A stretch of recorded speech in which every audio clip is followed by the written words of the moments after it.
Oke, sesi yang sekarang ini adalah pendekatan ilmiah ya untuk melakukan investigasi. Jadi kita akan membahas pendekatan ilmiah yang bisa kita gunakan dalam penelitian sehingga penelitian itu disebut dengan penelitian ilmiah gitu, serta mungkin pendekatan-pendekatan lain gitu. Kita akan melihat ciri khas dari penelitian ilmiah dan bagaimana beberapa pendekatan gitu seperti positivisme, konstruksionisme, dan pragmatisme misalnya. Yang itu nanti bisa mempengaruhi bagaimana cara pandang kita dalam melakukan riset bisnis. Oke. Nah, ini penelitian yang ilmiah itu memiliki beberapa karakteristik gitu yang membuat dia dapat diandalkan dan dapat diuji ulang gitu. Nah, ini bisa kita lihat, ini adalah 8 ciri khas penelitian ilmiah yang harus kita pahami. Ya, yang pertama adalah dia memiliki tujuan yang jelas. Artinya sebuah riset itu haruslah dimulai dengan suatu tujuan yang jelas gitu. Nah, kalau dalam konteks bisnis biasanya muncul dari masalah nyata yang dihadapi oleh manajer misalnya, lalu dirumuskan dalam bentuk pertanyaan atau hipotesis yang spesifik. Lalu berikutnya adalah ketelitian. Riset yang baik itu harus dilakukan dengan penuh kehati-hatian, sistematis, dan menggunakan prosedur yang benar supaya hasilnya valid dan dapat dipertanggungjawabkan. Lalu berikutnya dapat diuji, gitu ya. Nah, setiap hipotesis yang diajukan itu harus bisa diuji, gitu. Ini sangat penting untuk memastikan bahwa hasilnya nanti tidak sekedar misalnya tebak-tebakan, gitu ya. Jadi kita benar-benar menguji hipotesis dengan data yang relevan. Jadi kalau dia nggak bisa diuji ya kita nggak bisa sebut dia penelitian ilmiah, gitu. Lalu yang berikutnya adalah dapat diulang, dibuat replikanya gitu. Jadi kemampuan penelitian itu, replicability ini adalah kemampuan penelitian itu untuk bisa dilakukan ulang oleh peneliti lain gitu. Jadi desain riset dan metodenya itu harus kita jelaskan di dalam penelitian kita supaya bisa diverifikasi atau ditiru dalam konteks yang berbeda. Lalu yang berikutnya adalah presisi dan keyakinan gitu ya, confidence. Artinya presisi itu seberapa dekat hasil riset kita dengan kenyataan yang sesungguhnya. Lalu confidence itu adalah tingkat keyakinan kita bahwa hasil ini benar gitu.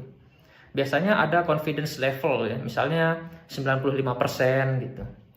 Nanti coba kamu banyak-banyak baca penelitian ya, dia mengungkapkan nggak confidence levelnya gitu.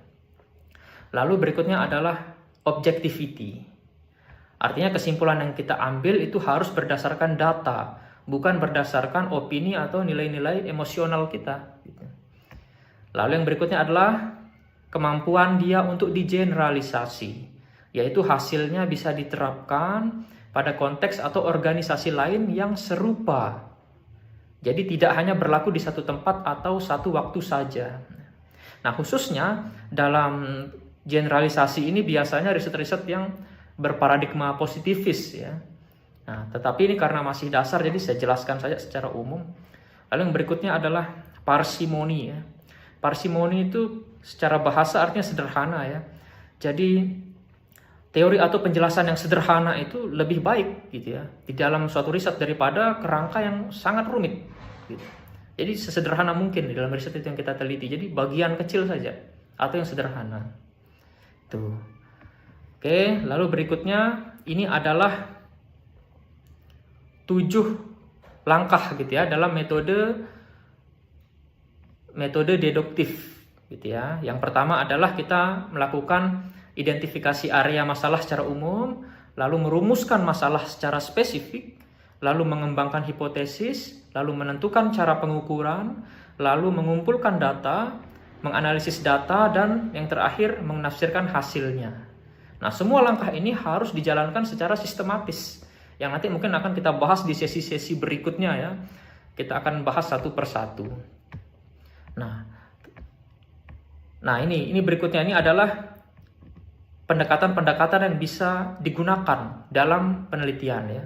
Ada antara lain positivisme, konstruksionisme, realisme kritis, dan pragmatisme.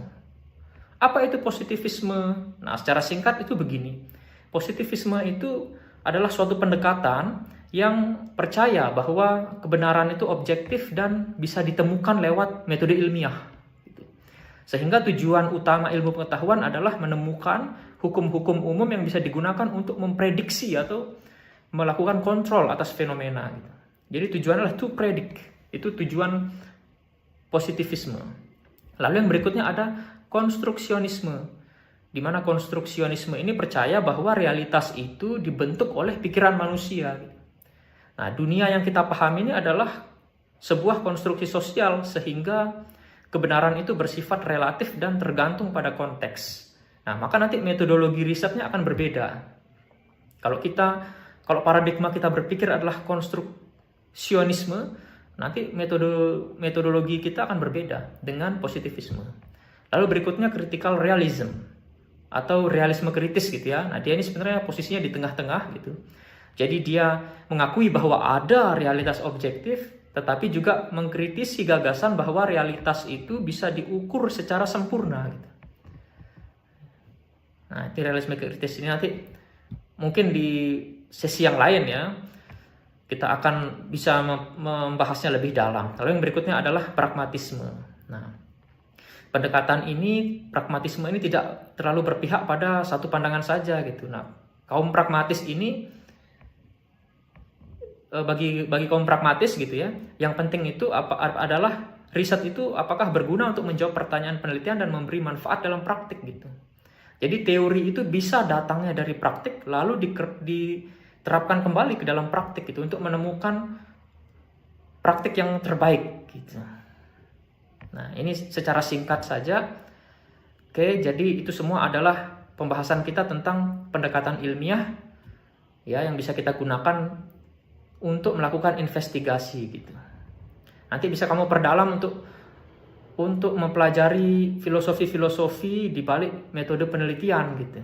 Sehingga nanti kamu bisa menentukan metode apa yang menurutmu terbaik gitu untuk melakukan investigasi.